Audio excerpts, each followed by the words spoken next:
Après une mission bien riche en enseignement à Soweto, en Afrique du Sud, Laurent Dona-Fologo est rentré en Côte d'Ivoire. Mesdames et messieurs, dans le salon d'honneur d'aujourd'hui, Laurent Dona-Fologo va vous parler de l'étape Soweto, Johannesburg, Abidjan. Je dois vous dire que la mission ne s'est pas arrêtée à Soweto. Nous avons fait une quinzaine de jours en Afrique du Sud.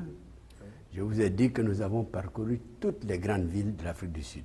Et partout, nos hôtes ont tenu à nous montrer ce qu'était réellement l'Afrique du Sud. Au point de vue développement industriel, développement de l'armée, développement de l'agriculture. Vraiment, quand on dit que l'Afrique du Sud, c'est presque un paradis terrestre, ce n'est pas faux.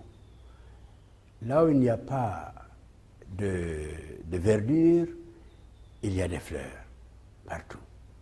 Même les mines, les résidus des mines d'or, de diamants, sont à peine perceptibles. Le sol est partout très beau et le climat est intéressant. Le climat, quand nous sommes arrivés, septembre, octobre, c'est leur printemps, c'est le printemps. C'est-à-dire la meilleure partie, le meilleur moment de l'année. Donc nous avons parcouru toutes ces villes, si bien qu'aujourd'hui, je me targue de dire, je suis le premier Ivoirien spécialiste un peu de l'Afrique du Sud. Parce que j'ai fait Durban, j'ai dit le Cap, Umtata, dans le Transkei, c'est la ville de Miriam Makeba. C'est sa région, ça. Mandela a vécu dans cette Transkei avant d'aller au Cap. C'est pas loin. Nous sommes allés à Sun City, où les artistes se réunissent souvent. Et évidemment, Pretoria, c'est la capitale administrative et politique. Tout cela, j'ai été reçu par le président. À l'époque, c'était Botha, le président Botha, avant de Clerc, quoi.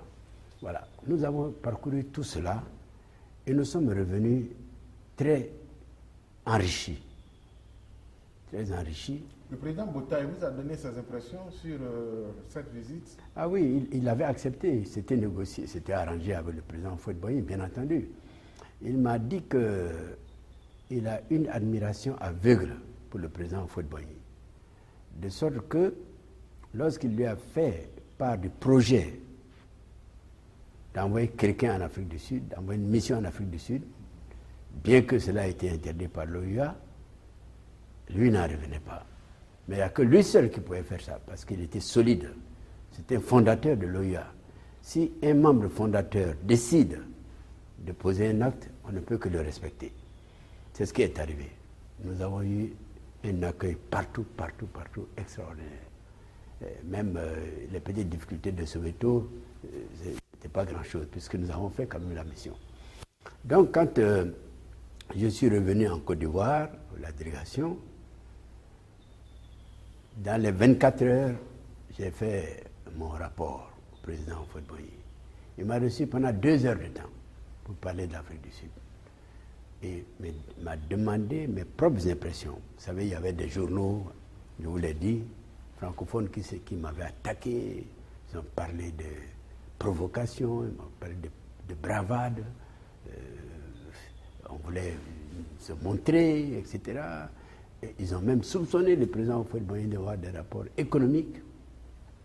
Il a fallu démentir tout ça. Et mes collaborateurs, parce que moi j'étais à l'information, j'avais des collaborateurs ici, le premier qui a répondu à ces attaques, c'était Ben Soumarou, qui était en ce moment-là directeur général de l'information. Avant même que j'arrive ici, ils avaient déjà répondu aux journaux français et francophones qui nous avaient attaqués. Disons des journaux africains en France. Mais avant de lui faire le compte rendu, vous arrivez d'une telle mission à l'aéroport international d'Abidjan-Port-Boué. Est-ce que la presse n'était pas là pour...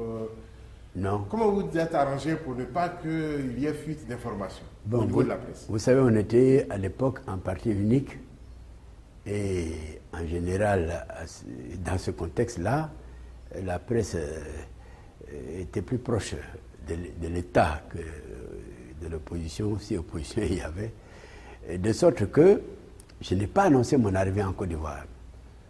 J'ai regardé bien sobrement, de sorte que mes collaborateurs qui sont venus me chercher avaient reçu comme consigne de garder.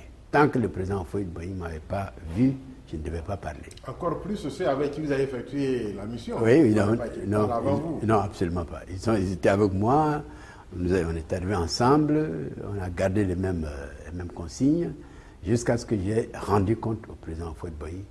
Et c'est à partir de là que j'ai commencé à parler un peu dans les journaux, j'ai rendu compte, j'ai fait une déclaration ici pour dire comment ça s'était passé, etc. Donc on a eu un résultat pour nous positif. On était loin d'imaginer les effets que cela aurait donné quelques années après. C'est vrai. Mais le président nous avait prévenu, la goutte d'eau qui tombe petit à petit finit par percer le rocher le plus dur. Eh bien, nous avions confiance. Vous connaissez la suite. Évidemment, en 1990, quelques années plus tard, d'abord, ça c'est là. Vous devez savoir que la libération, ça s'est fait progressivement. Disons que le changement en Afrique du Sud est venu progressivement. 10 ans après notre passage, même pas 10 ans, 10 ans après, en 1984, un de mes collaborateurs, Gaussou Kamesou, qui a fait le livre, est reparti en Afrique du Sud pour aller voir, pour mesurer l'impact de notre passage 10 ans après.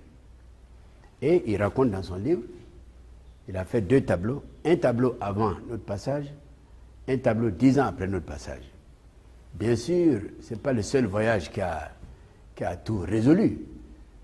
Il est évident que la lutte de libération nationale, les luttes syndicales au sein de l'Afrique du Sud, le combat de l'ANC, tout cela, donc le parti de Mandela, tout cela a contribué à pousser au changement. Mais ce que nous retenons fondamentalement, c'est que cela s'est fait progressivement et sans trop de sang. Le sang, ça aurait été pire si on avait essayé d'attaquer les Blancs.